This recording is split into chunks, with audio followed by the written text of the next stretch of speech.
There are no two groups of people who love giving unsolicited advice more than parents and random people on TikTok. So when those two groups somehow overlap and combine, the results are truly overwhelming. Which is why I went ahead and found some of the most unhinged parenting advice that the internet has to offer. Mom and dad are not an ATM machine. Understand the importance of a dollar.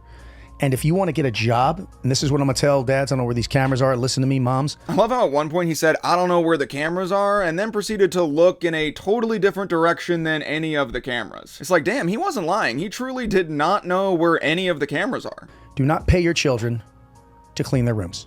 You pay your children to go above and beyond. My daughter once was like, Daddy, if I keep my room clean, can I get an allowance? I said, no, ma'am. I can take everything out of your room and you won't have that. Now, some people think that's harsh. No, it's not. I was kind of on board at first, you know, it's like your allowance shouldn't just be given, it should be earned for when you go above and beyond, but then he went ahead and said, I can take everything out of your room and you won't have that, which is kind of where he lost me. I can take everything out of your room and you won't have that. Like, what does that even mean? I can take everything out of your room, so then you'd have an empty room, so then you shouldn't be rewarded for cleaning your room? By that logic, shouldn't she also not clean her room then? Because, you know, the mess isn't hers because her dad can just take the entire mess on out of her room. So why bother? Imagine applying that logic to literally any other scenario. Teacher, can I get a good grade on my test for answering all of the questions correctly? No, because I could take that test away and then crumple it up and then stuff it down a paper shredder and then you won't have that. Now, some people think that's harsh. No, it's not. My daughter babysits. She gets $10 an hour. I take $4 out of it. Sounds like the government. Okay, that is harsher. He's like, you think my take on cleaning your room is harsh? Get a load of this. It's like, wow, you showed me, buddy. Sounds like the government. No, that sounds like a crazy person. She saved up to buy a pair of Golden Goose shoes. I told her, sweetheart, I want you parents to listen to this. You save up half the money, daddy will pay the other half. They're $600 pair of shoes. She's 14. Are Golden Goose shoes real? That sounds like something you'd make up for a story. Like, Golden Goose shoes sound like something out of a storybook fairy tale, where the moral of the story is never tell your dad anything. Those shoes are a year old. You know what kind of shape they're in? Pristine. Because she worked for it. Okay, the condition of the shoes could be pristine because she worked for it, or it could also be pristine because she's afraid to get them dirty because her father is a madman. Also, if I'm not mistaken, I think her dad is a Navy SEAL. Have you noticed that there's like an entire Navy SEAL podcast industrial complex? I'm not even saying that's good or bad necessarily. It's just interesting that the retirement plan for Navy SEALs is podcast appearances. You know, honestly, I'm kind of thinking about becoming a Navy SEAL myself just because it seems like the easiest way to get invited on podcasts. If someone breaks into my home, my job, right, I'm the protector, is my wife and my daughter know exactly what to do. My wife gets my daughter, she's calling 911. I'm either standing at the top of the steps or I'm going down to go to work. I think go to work in this scenario means beating the home intruder to death. Just wanted to fill in that blank for you. And I'm going to go down and go to work because that's my house and I work hard for it. I tell you what, that home intruder is in for a rude awakening when he breaks into this guy's house to steal stuff, only to find out that there's nothing to steal because he's taken everything out of every room to teach his kids some sort of weird lesson. My son's there. When he's little, he would be with mom. As he gets older, he's 28 years old right now. Whoa, wait, hold up. Can we go back to the part where he said his son is 28 years old? As he gets older, he's 28 years old right now. His role changes. I will have him at the top of the stairs. Okay, so he's 28 years old, but he still lives at home? That seems to go against this guy's whole parenting philosophy. He's like, his role changes. It's like, yeah, but it's supposed to change to a role where he would live on his own because he's a full-grown adult. That being said, from what I know about this guy, I bet his son has tried to move out multiple times and his dad just shut that down. Like, nope, nuh-uh, you can't move out because I need you to be here with me in case someone breaks in. I will have him at the top of the stairs, right at that choke point, with a gun. Damn, okay, I am genuinely in awe of how he describes the top of the stairs in his family home. Top of the stairs, right at that choke point. Oh, you know, the choke point. I think I'm gonna steal that in my real life. I'm gonna be like, hey, I think I left my shoes up at the choke point. Can you go run and get them from the choke point? You mean the top of the stairs? No, I meant the choke point. With a gun, holding that line so no one comes up if something were to happen to me as I go down and clear that house. Also, he says holding the line. Exactly how many people is he imagining are breaking into his house? Is his house being broken into by a squadron of cavalry? As he progresses and gets older and I grow older, right, I become the old warrior. 70 or 80 years old. Dude, I can't wait till I'm 70 or 80 years old, aka the old warrior stage. I'm gonna steal that too. Whenever someone like turns 70 or 80 in my life, I'm gonna like congratulate them on being the old warrior. Then it's his job, his responsibility to step up and take my place. So wait, I'm just trying to like get a grasp on this guy's philosophy. So like he becomes the old warrior at 70 or 80 years old, but also in this scenario, when he's 70 or 80, his adult son still lives with him in his house. So he'll let his adult son live with him when he's 80 in his house, but he won't let his teenage daughter keep the money she makes babysitting. His 40-year-old son is just like, please dad, let me move out and go to college and start a family. And his dad just like white knuckle grips his walker like, you know what, I'm sick of you and your attitude, go to your empty room. My son's schedule every day after he gets off school, 3 to 4 he swims, 4 to 5 is soccer, 5 to 6 is jiu-jitsu, 6 to 7 is baseball. Okay, so the craziest thing about this schedule is all of the activities. The second craziest thing is that there's literally zero time in between any of the activities. 3 to 4 he swims, 4 to 5 is soccer, 5 to 6 is jiu-jitsu. So he says he's at swimming from 3 to 4, but then he's at soccer from 4 to 5. Not like soccer from like 4:15 to 5, from 4, aka the exact time when he's done swimming. So like what? Does he just like leap out of the swimming pool and then sprint onto the soccer field in swim trunks soaking wet? 5 to 6 is jiu-jitsu. Okay, so 5 to 6 is jujitsu. So he does an hour of jujitsu after an hour of soccer and another hour of swimming. I know he's getting his ass kicked. Like he would have no energy. His dad shouldn't say he's doing an hour of jujitsu. His dad should say he's doing an hour of getting his ass beat. Also, another thing, if you've played any sports on any level, you know that like an hour is not the average length of a practice. Like most of the practices are like 2 hours or like an hour and a half at like minimum. So even in this scenario, his son wouldn't even be participating in a single full practice. Which leads into my second point. I notice his dad doesn't actually say if he's even any good at any of these things. He's just doing them all. We don't know if he's good. And I'm gonna go out on a limb and say he's probably not good because I've never heard of a single human being who's good at swimming, soccer, jujitsu, baseball, and football. Wait, he didn't actually even say he plays football. Okay, so this guy's son doesn't even play football? What is he, some kind of little bitch? I shouldn't say that. I feel bad about that. For all we know, he's a terrible swimmer, and then he goes to soccer and just gets scored on, and then he goes to jiu-jitsu and just gets choked out, and then he goes to baseball and just gets struck out, and at the end of the night, he collapses on his front lawn, and his dad doesn't even notice because he's just like looking at the calendar and nodding to himself like, oh yeah, that's a lot of activities. Also, not to be a nerd, but I will point out there is zero time for schoolwork in there. Like no homework, no essay writing, nothing. So you know his grades have to be trash. By the time he comes home, he asked me a question the other night. He says, Daddy, do I have a busy schedule or is this a normal schedule for all kids? He says, because when I talk to my friends, they don't have my schedule. Okay, I know his son didn't really say that, or at least he didn't say it like that, because that sounds like something a toddler would say, and I feel like anyone old enough to do all these sports would also be too old to be like, Daddy, is my schedule normal? My friends don't think so. It's like, no, he'd probably be like, Dad, what the fuck are you doing? You're killing me. You're literally killing me. He's doing an imitation of like his 15-year-old jock son, like, Dada, is throwing the ball fun? At least I hope he's 15, because if he is legitimately a toddler, then you need to be in federal prison, sir. He says, because when I talk to my friends, they don't have my schedule. He's like, yeah, when I talk to my friends, they say they don't have my schedule, and they also say that you're out of your mind and I should seriously consider contacting CPS. Here's what I will tell you. So what's that?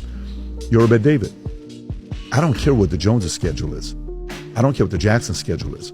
This is the bad David schedule. Even with parenting, I mean, you can do everything right and the kid can still screw up. He's like, you can do everything right and your kid can still screw up. That's why I just go ahead and do everything wrong, you know, because at that point, fuck it, right? They can still be tempted on one day they're pissed off at their daddy and they walk away and say, my girlfriend is right. All you care about is money. You don't love us. You could buy me this car. You could buy me the house like the other person is doing, but you are so cheap. I know that moment is coming. Yeah, I don't think that's the moment that's coming. I don't think the moment that's coming is his son being mad because his dad won't buy him a mansion. I think the moment that's actually coming is his son being mad because he tore his ACL at his 3rd sports practice and his dad still made him go to his 4th sports practice. If they get through that ugly phase of hating dad, the 3 phases you got to go through with your father, you idolize, you demonize, you humanize. You let them watch TV, go on social media. Other friends have phones, they don't have phones. And look, my overall take on this whole thing is that I actually don't don't believe him. Like, I think he's lying. I don't think he actually makes his son do all these things. I think he's just kind of exaggerating to seem interesting on a podcast, which is actually a good thing. Like, it's good he's lying, because if he wasn't lying, this would be insane. 3 to 4 he swims, 4 to 5 is soccer, 5 to 6 is jiu-jitsu, 6 to 7 is baseball. Like, I'm not gonna call the police because I don't think this is real, but also if this is real for literally anyone, you totally should call the police. Does that make sense? Our kids don't have bedtimes. They don't have any restrictions on any kind of media, and they can eat what they want when they want. However, they make really good choices for themselves. Yeah, I mean, the kids have total freedom to, anything from jumping on the trampoline at 2 in the morning to staying up late. Okay, that doesn't sound like they actually do make good choices. Also, even if the kids are making the right choice between, like, I don't know, staying up late or jumping on the trampoline, I think the parents are making the wrong choice by, like, those being the only choices offered. It's like if the only choices you're offering your children are to stay up super late or jump on the trampoline, then it kind of doesn't matter what the kids are doing. You're not really holding up your end of the bargain. Anything from jumping on the trampoline at 2 in the morning to staying up late. He's like, yeah, they can do anything from whipping rocks at our heads to sprinting into the interstate at 4 in the morning. I mean, literally anything. Yeah, well, I mean, just last night, I basically said, what do you think, Orion? Are you ready to go to bed? And it was 3:05 a.m. And he said, yeah, I'm tired. And how old is he? And he's 5. He's 5? I do like how the dad is just like totally spilling the beans here. The mom's trying to be like, they actually make really good choices. And the dad's just like, yeah, the 5-year-old stays up till 3 in the morning. What about it? Well, I'm about to say, that just sounds like chaos. I know, and most people think that. If you would have told me that 15 years ago, I would have believed the same thing. Do you think these parents know that they're not coming off well? Like, do they think they're crushing it? They're like, 10 years ago, I would have said that unschooling is crazy, but now I just say that if my toddler wants a beer, then my toddler gets a beer. If I'm interested in a video game, I'm gonna play that video game. Whatever I want to do, I can do. If I'm interested in woodworking, then I'm gonna woodwork. I will point out the son says if I'm interested in woodworking, I'm gonna woodwork over footage of him hitting a metal rod with a hammer. Normally I wouldn't ask this, but like, do you guys think he thinks wood is metal? Ordinarily I would give him the benefit of the doubt, but when it comes to this family, I'm like, okay, these kids might not actually know the difference between wood and metal. Have you ever thought that you might like to go to school? I've thought about it a few times for about 4 seconds, and I realized, of course not. Why would I want to leave this life and go to school? But this whole unschooling movement is actually picking up steam, and it even has some friends in some pretty high places. Why do kids fucking go to school? Truly. It's so dated. Oh, I'm such a homeschool person, so don't even get me going. Okay, real quick, it's crazy for the Kardashians to be talking about the benefits of homeschooling when these are their homes. Like, these are the homes that they're suggesting schooling their children in. They're like, yeah, children shouldn't be in school surrounded by kids their own age. Children should be in soulless white museums surrounded by camera crews. Why do kids fucking go to school? Truly. It's so dated. That feels weird to me. Like, Khloe and Kourtney Kardashian both went to, like, the nicest private schools in Calabasas. Like, they got the best education money could buy. And now they're adults and they're like, school's actually super dumb. School sucks, actually. It's like the only reason you're even in a position to say that is because of school. Does that make sense? It seems like it's kind of hypocritical. Like, the only reason you're able to intellectually question the education system is because of the education you received from that system. It's like you received the full benefit of an education, and then you achieved a position of privilege, and then from that position of privilege, you're like, who even needs school? You did. You needed school. Also, and I don't mean this in like a mean way, but like the children of Kourtney and Khloe Kardashian are probably gonna be pretty eccentric regardless. If you also add homeschooling to the mix, like that's a recipe for like the weirdest children of all time. My kids will send me videos about like, why do kids go to school? It'll be like really successful people, and they'll be like, my kids never go to school and they're never going to, and whatever. And then I'm like, okay, what's the goal here? You want to do homeschool? Let's do it. And here's what else I'll say about adults who are homeschooled. You can always tell. Like, the thing about finding out someone is homeschooled is it never really comes as that big a surprise. Like, people will be like, did you know that I was homeschooled? And it's like, yeah, man, I kind of had my suspicions, seeing as you never make eye contact in social situations. And one time I watched you pull out the calculator app to figure out a 10% tip on on a $100 bill. And again, that's no hate to homeschool kids, all right? It is a little bit of hate to their parents, though. I do believe that. Sorry. Like, I don't blame the people who are homeschooled. I do blame the people doing the homeschooling. And look, we can philosophically debate the merits of homeschooling all day, but like, on a very literal, practical level, I have never once met someone who homeschooled their kids and thought, oh yeah, this person should totally be homeschooling their kids. Oh yeah, this person who's insisting on homeschooling their kids is totally well-adjusted and intelligent. Anyone would be lucky to be schooled by them. I'm sure we all have much to learn from a mind such as theirs. No, it's always just like the CEO of Poosh, whose most notable accomplishment is slapping her sister so hard in the face on national television that it created self-tanner splatter on the wall. And speaking of homeschooling, that brings us to real estate tycoon and entrepreneur influencer Grant Cardone, who famously homeschools his kids. What advice do you tell your kids about education? Well, we took them out of schools Yeah. so we could spend more time with them. We had them in a Montessori school here in Miami, then we put them in a private school. I try to forget the name because it was so expensive and so useless.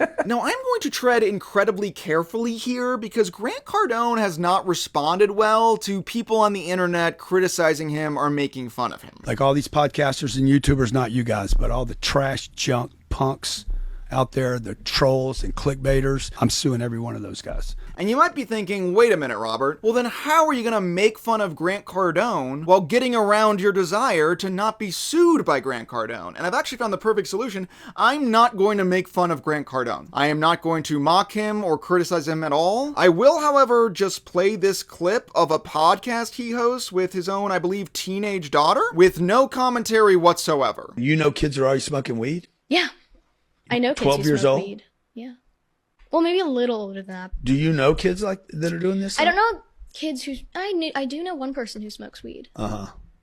Maybe two. And maybe then three. Yep, no, I have no comment about that. I have no comment at all. This seems like a super regular interaction. What do you know anything worse going on with kids than that? Yes, unfortunately. Like what? I know a couple of people who are very promiscuous. They're a little bit older than me, but they're very active. Again, nothing for me to comment on. I hear that, and I am totally neutral. Like a lot of kids will talk to like grown men online because they think it's cool. Because they think like if they have the validation of a older guy, that means they're Like, what do you mean an older guy? Like 17? Like an adult, like a 20-year-old. No. You know girls. I know one girl who will talk to people online, lie about her age to them, and she doesn't know who's behind the screen. Oh my gosh. And I'm very worried about her safety. Now, having established that I don't think any of this is crazy, I will say from his reaction, it kind of looks like he thinks this is crazy. Okay. It's dangerous what she's doing too. It's very dangerous. I imagine the camera cuts and he's just like, what the fuck was that? Are your friends in trouble? Jesus. But again, not me. I have no reaction whatsoever. All right, that's the end of the clip, and now we have to move on because honestly, my real opinions are calling to me like the Green Goblin mask. Sleepovers will be one too. Oh, dude, 100%. Yeah. The things that happen at sleepovers. Okay, real quick, they say sleepovers will be one. Does that imply that they don't have kids yet? They're like, sleepovers will be a problem. So does that mean they don't currently have kids and they're just kind of fantasizing about a hypothetical situation where something terrible would happen to their kids at a fake sleepover they just made up? The things that happen at sleepovers. All right, I've heard this sentiment expressed before, mostly on the internet, of like, oh, terrible things happen at sleepovers. And look, I'm not saying that nothing bad has ever happened at a sleepover, so if right now you're typing a comment about how like one time you went to a sleepover and you woke up chained to a radiator while a clown threw batteries at you, I don't want to hear it, okay? I don't want to hear it. But like on a macro level, you know what I mean? I just don't think there's any statistical evidence backing that up, that like sleepovers are a uniquely dangerous thing for children to do. But let's just say like, I don't know, your child goes to a sleepover and then worst case scenario is like murdered in their sleep. That's not really a sleepover problem. That's a spending time with murderers problem. Just have a sleep under. Let your kids stay out late, maybe till like 11 p.m. They can watch a movie, they can have pajamas and popcorn, but when it's time for bed, they come home. Yeah. So wait a minute, in this scenario, if these like child murderers you're imagining are cool harming your child in their sleep, like what? They'd just be super chill and friendly if you pick them up immediately before they fell asleep? Again, we're getting into the weeds here because this is again a made up scenario, but still. Also, like as parents, like you're supposed to kind of know the people that your child is having a sleepover with. Like I feel like when I would go to sleepovers, it was always like at a friend's house or even a family member's house. Like relax, nobody's suggesting you let your child have sleepovers with random strangers you've never met and have no relationship with. Like yeah, that would be a bad idea. Also like, okay, let's say no sleepovers. All right, let's say no sleepovers. What then? In that scenario, is the first night your child spends away from home their first night in college? That seems like a recipe to be really fucking weird in college. And look, we've explored a lot of kind of what I would say unhealthy or at best peculiar parent-child dynamics so far in this video, but now we're going to arrive to what just might be the most unhinged parenting content I've ever seen. So we've all kind of seen those videos of like those alpha male boot camps, right? Where like guys go to be alphas and like do crazy alpha shit. But did you know that there is a version of those boot camps specifically for fathers and sons? So you got something to prove? Yeah. So fucking prove it. Come on. Hey, we don't want to be last. Come on. Here we go. Here we go. Here we go. Hustle. Hustle. Hustle. Come on.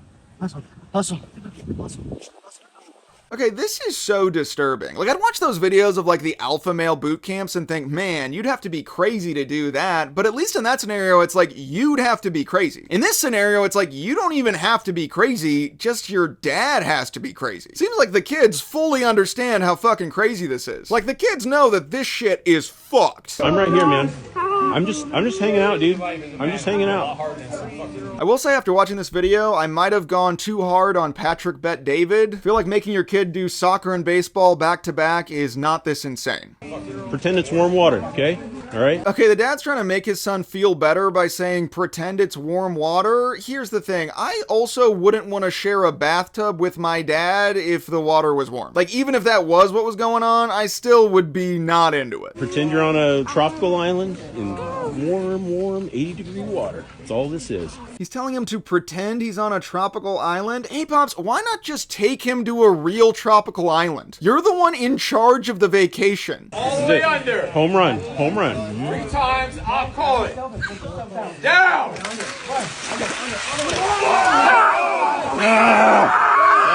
Let it out. Okay, so the kid comes up out of the water screaming at the top of his lungs. Now, I'm not a dad myself, so parents, sound off in the comments. Is it a good thing when your child is screaming at the top of his lungs? Again, sound off in the comments if it's a good thing if your child is screaming at the top of their lungs. Sound off in the comments. So these father-son boot camps are called the Squire program. And not for nothing, but it should be noted that in medieval warfare, the squires were often the first ones to die. David, come on. You get yours? Your shoulders. I got you.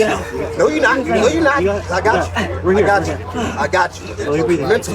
Mental, David. I hate when people say, like, mental in situations like this. They're like, it's mental, because, like, it's literally not. It's freezing water, it's quite physical. Your physical body is in a physical ice bath. Like, that's not mental. It's not like the freezing sensation is only happening in your mind, it's literally happening all over your body. Mental, yes you can. Yes you can. Mental. Also, if my dad made me go to one of these father-son boot camps, threw me into an ice bath with him, and then started saying mental, I'd be like, dude, you do not want me focusing on the mental right now, because mentally, all that's going through my head is, my dad fucking sucks. Yo, mental. Wait, the kid tries to get out, and then 2 random dudes on either side of him put their hands on his shoulder and kind of push him back in? Seems obvious to say, but that's not cool at all. It's like, even if I thought it was okay for his dad to make him do this, which I don't, I definitely don't think it's okay for just these 2 random guys to make him do this. Jaden! Okay, and I think they're trying to frame it like, but this was the kid at the start of the Squire program. Look what happens to him at the end. 10, 9, 8, 7, 6. They're trying to be like, but round 2 was different, as if to say like, look, he's become mentally tough, but like, this kid doesn't look mentally tough to me. It just looks like they've broken his spirit. Even now, it doesn't look like he's loving the ice bath. It just looks like he's stealing himself, probably by daydreaming about putting his dad in a retirement home. 3, 2, 1. And look, I think all of these TikToks are varying degrees of toxic and crazy, but at the end of the day, I'm not a parent, so hey, what do I know? Maybe one day I'll be lucky enough to have a beautiful child of my own, and when that day comes, maybe I'll be overwhelmed with the urge to place them in back-to-back sports practices before homeschooling them. And who knows, maybe on the day my child is born, I'll bring them home from the hospital, and then that night someone will break into my home, and I'll feel really lucky to have a traumatized child of my own holding the choke point.